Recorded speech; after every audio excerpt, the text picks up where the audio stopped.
ஒரு பொண்ணு புருஷன் முன்னாடியே மத்த ஆண்களோட டைம் ஸ்பெண்ட் பண்றா. கால் வராத அவளோட ஹஸ்பண்ட்னால இந்த கொடுமையெல்லாம் பார்க்க தான் முடியுது. அவனோட பர்த்டே அப்போ அந்த பொண்ணு ஒரு கன்னை பிரசண்டா கொடுக்குறா. அதை வாங்கின உடனே அவனுக்கு புரியுது எதுக்கு இவ கன்னை பிரசன்ட் பண்றான்னு. ஆனா அவனுக்கு அவனோட ஒய்ஃப் இதெல்லாம் பண்றாளேன்னு கோவமே வரல.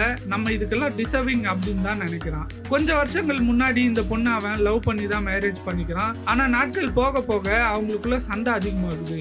அவனுக்கு அந்த பொண்ணு மேல இருந்த லவ்வே போகுது. அவன் மேல இருக்க கோவத்திலேயே இவன் தினைக்கும் ஒரு பொண்ணோட சுத்த ஆரம்பிக்கிறான். அவளும் மன்னிப்பு எல்லாம் கேட்கிறா. ஹஸ்பண்டுக்கு பிடிக்க வைக்கணும்னு டிஃபரெண்டா ட்ரை பண்றா. ஆனா அவன் எல்லாரும் முன்னாடியும் அவளை அசிங்கப்படுத்திட்டே இருக்கான். அப்போ அவ ஒரு கட்டத்துல பிரெக்னன்ட் ஆகிறா.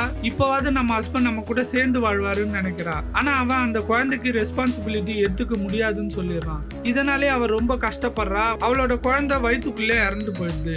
இதுக்கப்புறம் அவளுக்கு குழந்தைய பிறக்காதுன்னு சொல்லிடுறாங்க.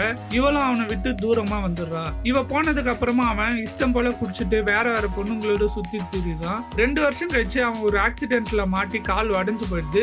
அப்போ அவன் நம்ம பார்க்க யாருமே வரலையே அப்படின்னு நினைக்கிறான். அப்பதான் அவனோட வைஃப் மறுபடியும் வரா. நம்மள கேர் பண்ணிக்கதான் வரான்னு அவனும் ரொம்ப சந்தோஷப்படுறான். ஆனா வந்தவன் அவனை பெட்ல இருந்து தள்ளி விட்டுறா.